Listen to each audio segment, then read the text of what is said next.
नमस्कार, आप देख रहे हैं पब्लिक टीवी। शुरुआत करते हैं कुछ खास खबरों के साथ।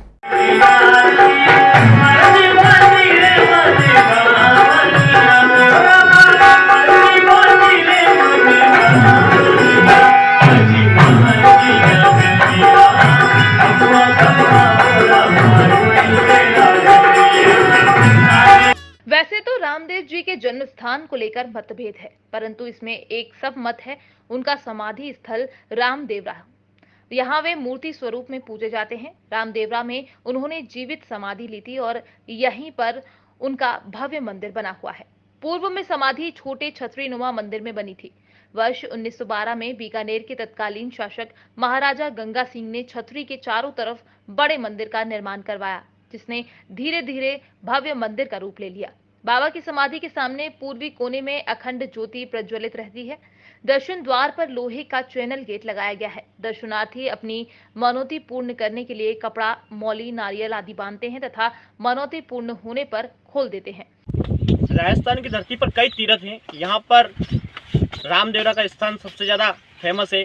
दूसरा नागौर में तेयाजी महाराज का स्थान भी करनाल में है। कई यात्री प्रतिवर्ष भादवा माह में यहाँ पे घूमने निकलते हैं और कई अपनी मनोकामना पूर्ण करने के लिए पैदल यात्रा भी निकलते हैं। कुछ यात्री भी हमारे साथ मौजूद हैं, हम इनसे भी चर्चा करेंगे। क्या नाम है आपका? मेरा नाम कुबूराम है। कहाँ से आए हैं आप? नागरी से। और कहाँ जा रहे हैं? रामदेव। सब पैदल यात्रा जा रहे हैं? पैदल यात्रा। कितने दिन की यात्रा है आपकी? हमारा 4 दिन लग जाएगा साहब। प्रतिवर्ष भादवे माह में आप यहाँ जाते हैं हर बार? हाँ, हर बार जाते हैं। आपका क्या नाम है? रामचंद्र नाम है। आप कहाँ से आ रहे हैं? नागरी से। सभी नागरी से ही आ रहे हैं? सभी नागरी से।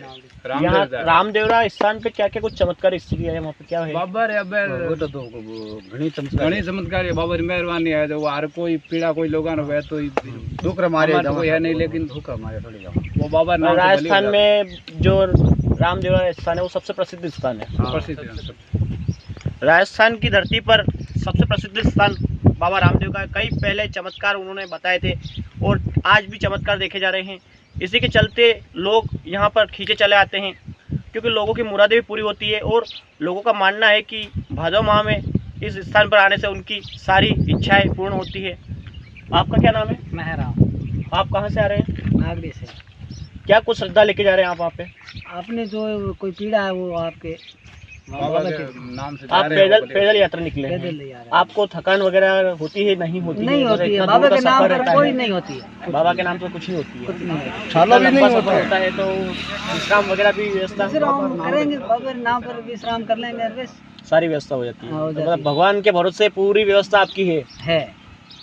बताया जाता है कि उस मंदिर के निर्माण में 57,000 रुपए की लागत आई थी। ये मंदिर हिंदुओं और मुसलमान दोनों की आस्था का प्रबल केंद्र है। मंदिर में बाबा रामदेव की मूर्ति के साथ साथ एक मजार भी बनी है। यहाँ राजस्थान ही नहीं, गुजरात, महाराष्ट्र और मध्य प्रदेश से भी बड़े पैमाने पर श्रद्धालु दर्शन करने के लिए आते हैं।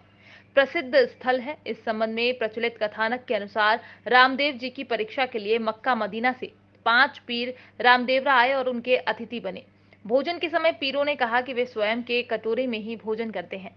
रामदेव ने वहीं बैठे बैठे अपनी दाईं भुजा को इतना लंबा फैलाया कि मदीना से उनके कटोरे वहीं मंगवा दिए।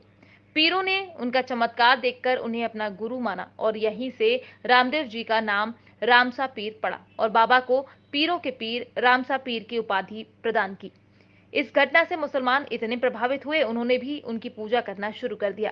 रामदेवरा से पूर्व की ओर 10 किलोमीटर एका गांव के पास छोटी सी नाड़ी के पाल पर घटित इस घटना के दौरान पीरों ने भी पर्चे स्वरूप 5 पीपली लगाई थी, जो आज भी मौजूद है। यहाँ बाबा रामदेव का एक छोटा सा मंदिर है। सरोवर भी बना हुआ है। मंदिर में पुजारी द्वारा नियमित पूजा की जाती है।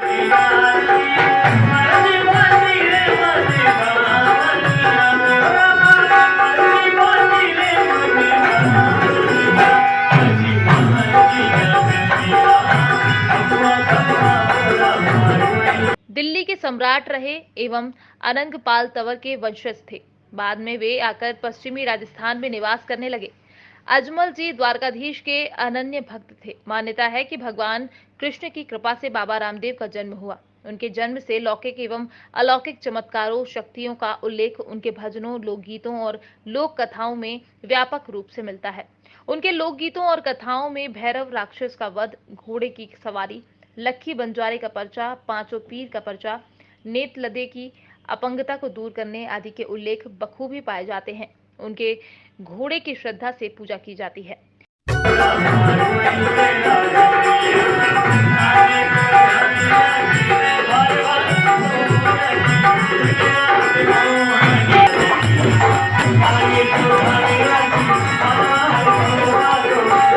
रामदेव जी ने तत्कालीन समाज में व्याप्त छुआछूत, जात पात का भेदभाव दूर करने तथा नारी व दलित उत्थान के लिए प्रयास किए। अमरकोट के राजा दलपत सोढ़ा की अपंग कन्या नेतलदे को पत्नी स्वीकार कर समाज के समक्ष आदर्श प्रस्तुत किया। दलितों को आत्मनिर्भर बनने और सम्मान के साथ जीने के लिए प्रेरित किया। उन्होंने पाखंड व आडंबर का विरोध किया। उन्होंने सगुण, निर्गुण, अद्वैत, वेदांत, भक्ति, ज्ञान योग, कर्म योग जैसे विषयों की सहज व सरल व्यवस्था की। आज भी बाबा की वाणी को हर जस के रूप में गाया जाता है।